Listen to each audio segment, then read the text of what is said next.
Praise the Lord.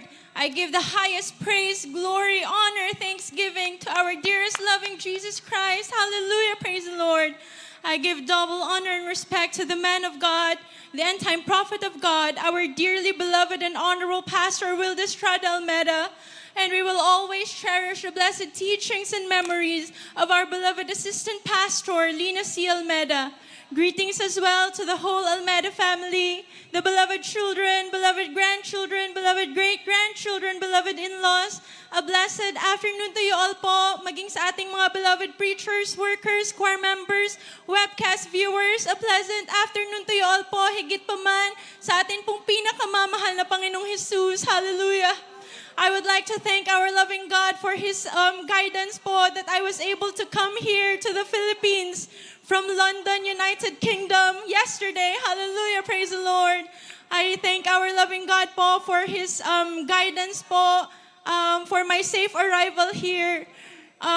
Hindi ko po inaakala, hindi ko po inaasahan na ako po ay mabigyan ng pagkakataon makauwi dito sa bansang Pilipinas upang magbigay pugay sa atin pong man of God, the end-time prophet of God, our dearly beloved and honorable pastor, Wilde Estrada Almeda, bagamat hindi po karapat-dapat. In behalf of the Jesus Miracle Crusade, London, United Kingdom Outreach po, amin pong pinapaabot sa beloved whole Almeda family, amin pong pakikiisa to pay tribute po sa huling propeta ng Diyos. Hallelujah, Lord, praise the Lord. Nagpapasalamat po ko sa ating pinakamamahal na Panginoong Hesus sapagkat kami ay ilan lamang po sa naabot ng panalangin ng ating man of God, ating beloved pastor, Wilde Estrada Almeda. Akin lamang pong i-share kung paano po kami na-save dito po sa gawain ng Jesus Miracle Crusade. Ako po ay nagpapasalamat dahil ako po ay I am so blessed po na since birth po ay ito po ang gawain po namin pong kinalakhan. Nakilala po namin ang mahal na Panginoon sa pamamagitan ng aking beloved mama po. Siya po ay na-share ng isa pong brethren po at nakumbinsi sa kabutihan ng ating pinakamamahal na Panginoong Hesus. Kanya pong tinanggap ang bautismo sa tubig. And when she got baptized, beloved brethren, nariyan po ang complete na pagbabago sa kanya pong buhay. Ang kanya pong mga vices, tuluyan pong inalis na ating pinakamamahal na Panginoong Hesus. At siya po ay tinuruan na manamit po ng may kabanalan. Hallelujah. Nagpapasalamat po ako sa ating pinakamamahal na Panginoong Hesus sa kanya pong pagpapala, maging sa aking pong trabaho bilang isang nurse sa bansang United Kingdom. Nagpapasalamat po ako sa ating pinakamamahal na Panginoong Hesus dahil hindi po biro ang aming pong trabaho. In the ICU po talagang critically ill patients po ang aming pong nilulook after. Ngunit sa kahabagan ng ating pinakamamahal na Panginoong Hesus, hindi ko po akalain na recently lamang po ako po ay kanya pong i-promote dyan po sa aking pong trabaho pong yan. Hallelujah, praise the Lord. I thank our loving God po dahil during the pandemic, nariyan po na kung saan ang vaccination po ay pinalaganap sa bansang UK at sa buong mundo. Nariyan po na magbaba po ang UK government ng mandate na ang mga healthcare workers po, everyone should be vaccinated.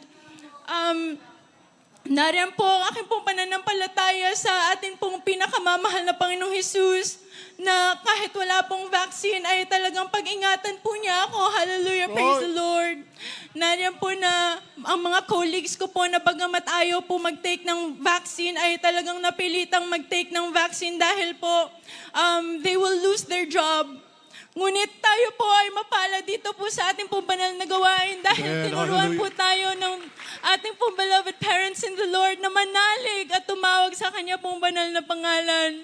Nagpapasalamat po ako sa ating pinakamamahal na Panginoong Hesus dahil with prayer and fasting po, nariyan po na habang ako po ay nagpupuri, kanya pong pinadama sa akin, kanya pong pag-comfort po na sa aking pagpupuri na rin mangusap po siya. Sabi po niya, anak, huwag kang mangamba dahil ako ang iyong Panginoon. Hallelujah. Yes, hallelujah. Kaya from then on po, ako po ay natutong mag-surrender sa ating pinakamamahal na Panginoong Hesus.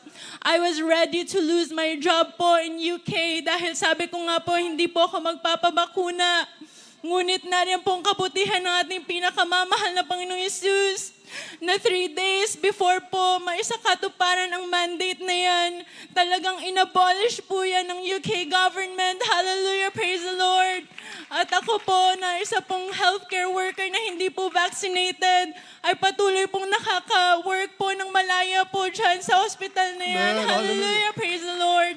And I would like to thank po our loving God po. Dahil doon po sa amin pong unit in the ICU, everyone is required to wear a scrub suit. That's trousers and a top po. Nariyan po na nanalangin ako sa ating pinakamamahal na Panginoong Hesus.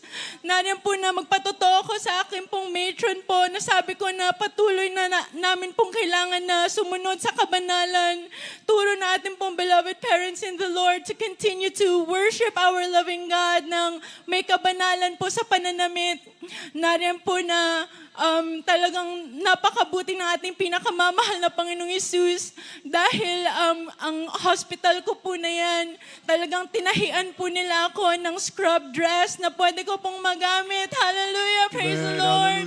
Napakabuti ng ating pinakamamahal na Panginoong Hesus dahil sabi po ng matron ko po, sige papayagan kitang magpalda pero brace yourself dahil this will be the first time in a long, long time na muling makakapag-skirt po ang staff at baka i-treat daw po ako indifferently ng aking pong colleagues.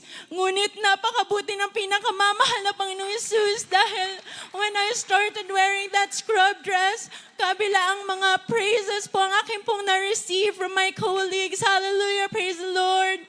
Kaya't ang lahat po ng kabutihan, pasasalamat at pagdalakila ay tanging sa ating pinakamamahal na Panginoong Hesus po lamang.